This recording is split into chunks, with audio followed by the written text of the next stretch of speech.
Once Kikyo was gone, the rest of the team gathered around Kagome in a concerned manner. "Kagome, are you okay?" Shippo questioned, giving the Sun Miko a hug, who hugged the little fox back with her unharmed arm.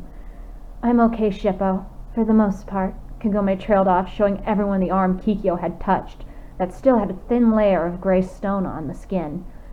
"I still can't believe it. You're the Sun Relic, and that ugly bitch Kikyo is the Moon Relic," INUYASHA trailed off, making Shippo and Sango's eyes widen. "You told him?"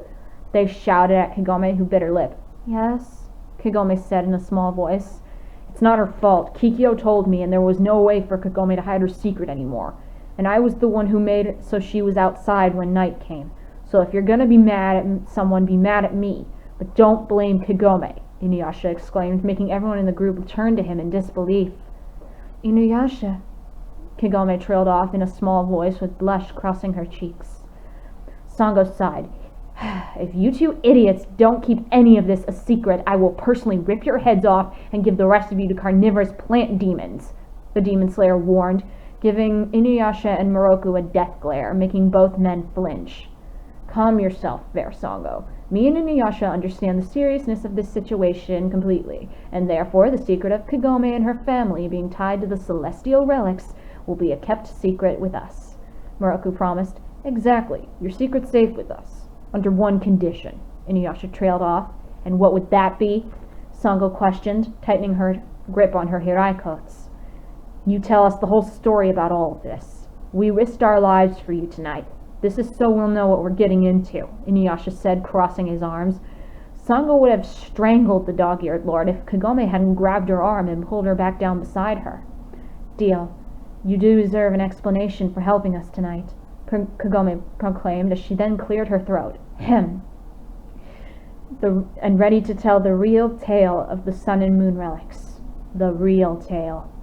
It took place nearly 20 years ago, when Harato, the Sun Spirit, and his brother Naraku, the Moon Spirit, still walked the earth in their said times. One summer day, Harato came across a beautiful Miko named Ami, who was picking herbs by her village, and when the two looked into each other's eyes, it was love at first sight. Every day they would meet and spend time together, but Harato was always careful to leave before the sun set, so his evil brother Naraku would not know of his Miko love. However, the Moon Spirit did find out after 2 years of Ami and Harato's very first meeting. Harato lost track of time, and the night came. Naraku saw the couple and attacked them, attempting to kill them both. There was an intense battle between the brothers. Ami couldn't bear to see her beloved killed, so she proposed a deal to both of the spirits. And that deal was that she would help both brothers gain an heir. Naraku agreed to the deal, and for the sake of Ami's life being spared, Harato also agreed to the said deal. In order to do this, both spirits needed a drop of blood, a hair, and a fingernail from Ami and themselves.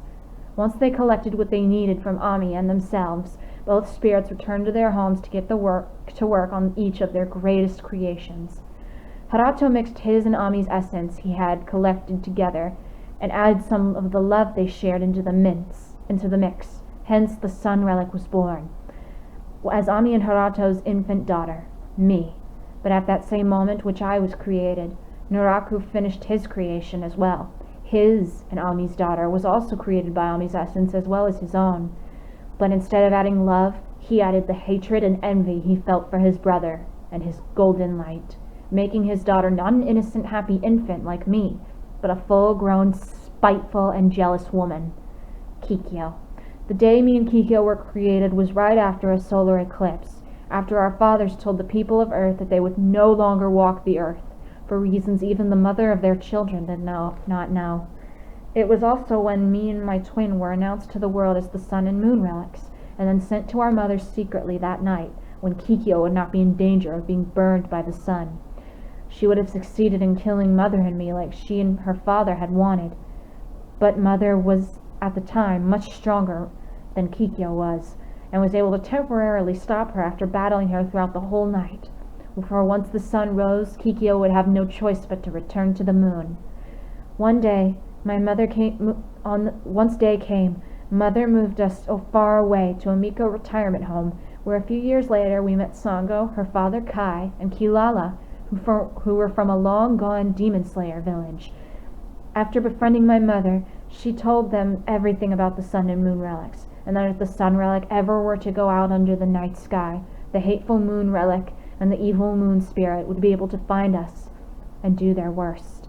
Kai told Ami that he and his little family would protect us, since we had given them a place to live. However, this did not last long. When I was 6, I broke the most important rule my mother gave me to follow. I went outside at night, and later that night, Kikyo launched a sneak attack on the Miko retirement home, killing everyone there, including our mother, who refused to tell Kikyo where I was. Luckily, Kai and Kilala were able to save me and Sango and brought us to a shrine deep within the forest, where we are in now, owned by an old Miko and friend of my mother, Kaede, who was also the one who had trained my mother as a Miko. From then on, we stayed there. Sango and Kilala trained with Kai to become my bodyguards, and I was trained by Kaede to use my Miko powers and sun powers, and I never broke the rule of not going outside at night ever again. My foolishness should have gotten me killed that night, Kagome stated sadly, finishing the tale. INUYASHA was speechless. I never would have guessed that a woman with such a happy and kind personality like Kagome would be carrying such a terrible past, he thought to himself, staring at Kagome's sad face. I am truly sorry for you, Kagome, but you mustn't wish yourself ill for past failures. All we can do is focus on the path before us, so we do not stumble, Moroku replied wisely. Sango looked at the monk. Moroku, that was very kind of you to say, the Slayer said softly, completely unaware of the fact that she had light blush forming on her cheeks. Moroku took notice of this and smiled back while taking her hands in his.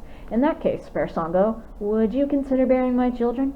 Moroku asked innocently, as his hands moved to the Slayer's bottom. Sango's blush deepened. You lecher! She shrieked as she bonked Moroku on the head. So, I'm guessing that's a no? Moroku groaned weakly, rubbing the large bump on his head, making INUYASHA realize something. Wait, that bump I got on my head went from Sango back at the shrine. When I woke up, it was completely gone. Did you use your sun powers to heal me? He asked. Kagome nodded her head.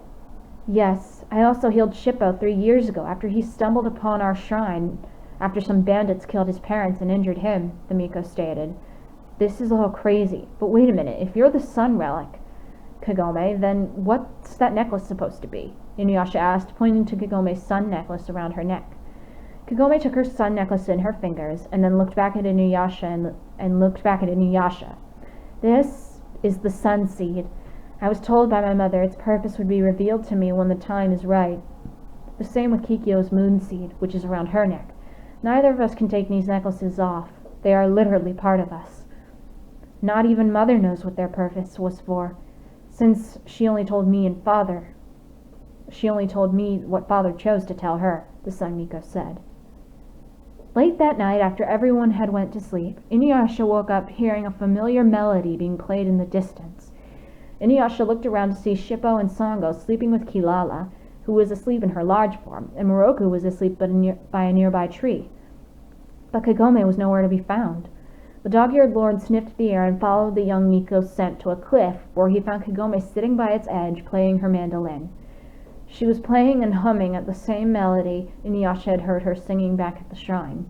I like your song, INUYASHA said softly as he sat beside Kagome, who stopped playing and humming altogether. That's the same song you were singing back at the shrine before when we met, right? The dog-eared lord asked. Yes, it was a lullaby my mother hummed to me as a small child. But I am the one who added the lyrics you heard back at the shrine, Kagome replied. There was a moment of awkward silence before INUYASHA spoke once more. I'm sorry about what happened to your mother. It must have been hard for you, he said gently. Kagome nodded. Yes, it was. It was my fault she was killed. If only I hadn't been so foolish back then, Kagome said sadly, gripping her mandolin. You were a kid. You didn't know any better. I'm sure your mother would never have regretted protecting you. I know mine wouldn't regret something like that. INUYASHA trailed off sadly, thinking of his sick mother. I'll save your mother, INUYASHA, I promise. You risked your life for me tonight. It's the least I could do, Kagome promised. INUYASHA gave her a rare, genuine smile. Thank you, he said. I envy you, you know, Kagome suddenly said. Why? INUYASHA questioned. You're free. You can go anywhere you want, do whatever you want. Well, I can't even leave my shrine without having to pick a fight with Sango, Hilala, and Kaede. I guess I should be lucky that she stayed away for that exorcism. Otherwise, I most likely wouldn't be here at this very moment, Kagome proclaimed. You've been locked away in that shrine basically your whole life. Afraid to leave. Kagome nodded. Yes, afraid that if I did leave, someone else that I loved would die. I hate Kikyo for that reason. Suddenly, Inuyasha's ears perked up with an idea. I'll help you destroy Kikyo. Once she's gone, you and your mother is avenged, you can live freely and happily, Inuyasha promised. Kagome turned to him. You don't have to do that. This is my fight, the Miko stated. Look, you're risking your life to help save my mother. I'm going to repay you by helping you avenge your mother's death and freeing you from Kikyo. I promise, the dog-eared lord stated determinedly. Kagome sighed. I won't be able to change your mind, will I? She stated. Nope, Inuyasha replied as his head held high. Kagome giggled, making Inuyasha blush. Thank you, Inuyasha, she said softly, and then looking up at the stars with the dog-eared lord in silence. However, little did the two know they were being watched by a shadowy figure among the distant trees. The figure watched Kagome and Inuyasha and let out a chuckle as something growled beside them. She will be mine, they said.